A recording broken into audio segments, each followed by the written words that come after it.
لیکن بات یہ ہے کہ جو آپ کہہ رہی ہیں چیکس ڈپازٹ ہوئے اور وہ پھر ریٹرن ہوئے، تو جو ریٹرن میمو ہے جو میں نے دیکھا ہے اس پہ سگنیچر ڈفر کی وجہ لگائی گئی ہے H S B C bank کی طرف سے، اور محمد آصف کا بھی یہی کہنا ہے کہ جو دستخط ہیں چیکس پہ وہ میرے دستخط نہیں ہیں. تو اس سے تو لگتا ہے کہ جو محمد آصف کہہ رہے ہیں وہ صحیح کہہ رہی ہیں کہ دستخط ان کے نہیں ہیں، اور بینک نے بھی یہی ریزن بتایا. آپ ماشاءاللہ you sounds to be a very sensible person, اور یہاں پہ جو لا کی باریکیاں جاننے والے لوگ بھی جانتے ہیں کہ عام طور پہ جب کسی سے فراڈ کیا جاتا ہے اور جب کسی کو غلط چیک دیے جاتے ہیں تو نارملی لوگ یہی کرتے ہیں کہ سائن غلط کر کے ان کو چیکس دے دیتے ہیں اور بعد میں جب وہ لوگ سامنے آتے ہیں تو رپورٹ درج کرا دی گئی ہوئی ہوتی ہے اور کہا جاتا ہے کہ جی میرے تو سائن نہیں ملتے، میرے چیکس چوری ہو گئے تھے. دیکھیے میں آپ کو it's a valid point and very important point. دیکھیے اگر میرا کوئی ارادہ ہوتا غلط یا میں نے کوئی چیکس چوری کیے ہوتے یا کوئی ایسی بات ہوتی تو دیکھیے میں ان کو نوٹس نہ بھیجتی، میں اسٹریٹ اوے ایک ایف آئی آر لانچ کرتی. یہ آپ بھی سمجھتے ہیں کہ جب کسی کے چیکس جو ہوں چاہے وہ باؤنس ہو جائیں ان کے اوپر سیدھی ایف آئی آر لانچ ہوتی ہے. اگر یہ سب باتیں ہوتی ہیں تو مجھے کیا ضرورت تھی ان کو ایک کراس چیک اگر ریٹرن ہو جائے تو 6 مہینے کے لیے تو آپ اندر ہو سکتے ہیں اسٹریٹ اوے. جی بالکل. دیکھیے آپ یہاں پہ میری پازیٹیوٹی دیکھیے، اگر میں نے ان پہ کچھ میرا کوئی اس طرح کا ارادہ ہوتا غلط تو میں ان کو نوٹس کیوں بھجواتی، میں ان کو سیدھا جیل کیوں نہ بھجواتی. دیکھیے یہ انہوں نے انٹینشنلی کیا ہے کہ 10 فروری کی ڈیٹ ڈال کے 12 فروری کو انہوں نے مجھے چیکس دیے ہیں اور 16 فروری کو انہوں نے رپورٹ درج کرا دی. دیکھیے اگر میں نے چیکس لیٹس سپوز میں نے چیکس چوری کیے ہوتے تو یہ ڈیٹس آپس میں اس طرح سے ٹیلی کس طرح کرتی کہ مجھے انہوں نے ادھر چیکس دیے ادھر انہوں نے رپورٹ درج کروا دی. تو دیکھیے یہ تو ایک پلان ڈرامہ ہے فرام محمد آصف اور پیسہ لینے دینے کی بات ہے. تو دیکھیے یہ تو میڈیا بھی جانتا ہے، آپ بھی جانتے ہیں، میری فیملی ممبرز جانتے ہیں، کامن فیملی فرینڈز جانتے ہیں کہ محمد آصف نے پیسہ تو مجھ سے لیا ہے. وہ 1 سال میری گاڑی استعمال کرتے رہے ہیں. 2008 میں ان کی سٹیٹمنٹس آتی تھیں کہ ان کے پاس ایک پینی بھی نہیں ہے، وہ پینی لیس ہیں. پھر انہوں نے ان کا انڈیا میں کیس چلا، دبئی میں کیس چلا. دیکھیے ہی واز مائی فرینڈ اور آج بھی میرے دل میں ان کے لیے ہمدردی ہے. یہی تو وجہ ہے کہ میں نے ان کو جیل نہیں بھجوایا، میں نے کوئی اور کارروائی نہیں کی، ان کو صرف ایک نوٹس بھیجا ہے کہ مجھے میرے پیسے دے دیجیے.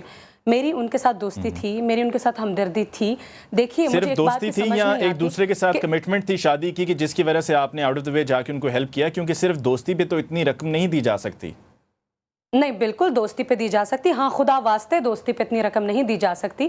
میں آپ کو بتاتی چلوں کہ یہ رقم میں نے ان کو ادھار دی تھی، ایسے نہیں دے دی تھی کہ یہ آپ رکھ لیں واپس مت کیجیے گا. ہاں میں ان کے ساتھ اتنا عشق کرتی ہوتی، میری ان سے محبت ہوتی، ہماری کوئی شادی کی کمٹمنٹس ہوتی تو یقیناً میں اس پیسے کا کوئی ثبوت نہ رکھتی، میرے پاس چیکس نہ ہوتے اور میں ان سے اپنا پیسہ کبھی واپس نہ مانگتی. یعنی کہ آپ کی اور ان کی شادی کی آپس میں کوئی کمٹمنٹ نہیں تھی، کوئی ارادہ نہیں تھا؟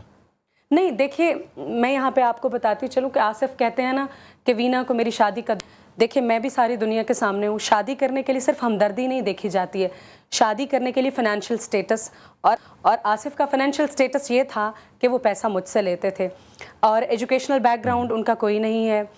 فیوچر ان کا اتنا بڑا کویسچن مارک ہے کہ وہ صرف ایک فاسٹ بالر ہیں. اس کے علاوہ دیکھیں نا وہ اتنے ایجوکیٹڈ ہیں کہ کسی اور فیلڈ میں ایکسیل کر سکیں. ویسے وہ وینا فاسٹ تو وہ کھیل ہی گئے، شادی پہلے کر لی انہوں نے. فاسٹ تو وہ کھیل ہی گئے، شادی پہلے کر لی انہوں نے. دیکھیے شادی کا was not my agenda from the very first day. آپ اس بات کو اپنے دماغ سے نکال کیوں نہیں دیتے؟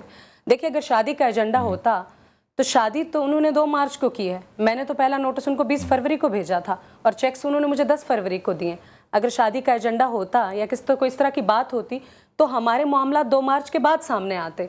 دیکھیے مجھے یہ سمجھ نہیں آتی کہ ہمارے ہاں جب کوئی لڑکا کسی لڑکی کے اوپر ایلیگیشنز لگاتا ہے تو ہمیشہ لڑکے کا ساتھ دیا جاتا ہے. جب شوبز کی کوئی لڑکی، آپ یہ ایکسیپٹ کیوں نہیں کرتے کہ شوبز کی کوئی لڑکی بھی کسی کو ہیلپ کر سکتی ہے، سپورٹ کر سکتی ہے؟ آخر ہماری یہ مینٹالٹی کب بدلے گی؟ کیا کوئی اچھائی کے ناطے، ہمدردی کے ناطے، دوستی کے ناطے کسی کو ہیلپ نہیں کر سکتا؟ اور اگر میں نے جینوئنلی اس کو ہیلپ کیا ہے تو دیکھیے بجائے یہ کہ وہ مجھ پہ الزام لگائے، جہاں پر الزام تراشی کی بات ہے تو دیکھیے میں 1.5 سال محمد آصف کے بہت قریب رہی ہوں. میں ان کے ایسی دوست ہوں جو ان کے افیئرز سے لے کے ان کے کرکٹ کے میٹرز سے لے کے ہر بات جانتی ہوں، لیکن میں نے تو ان کا کوئی راز ٹی وی پہ نہیں کھولا ہے. کیا میں چاہوں تو میں نہیں کھول سکتی؟ لیکن دیکھیے یہی بتائیے بھی آپ نے کہا کہ محمد آصف کا فائنینشیل سٹیٹس بھی کوئی اتنا اچھا نہیں تھا اور فیوچر بھی ٹھیک تھا، کرکٹ کھیل رہے تھے اور مستقبل میں کیا ہونا تھا یہ بھی کسی کو کچھ معلوم نہیں. تو کیا آپ جب شادی کریں گی تو کسی ایک ایسے شخص سے کریں گی جس کا فائنینشیل سٹیٹس بہت اچھا ہوگا؟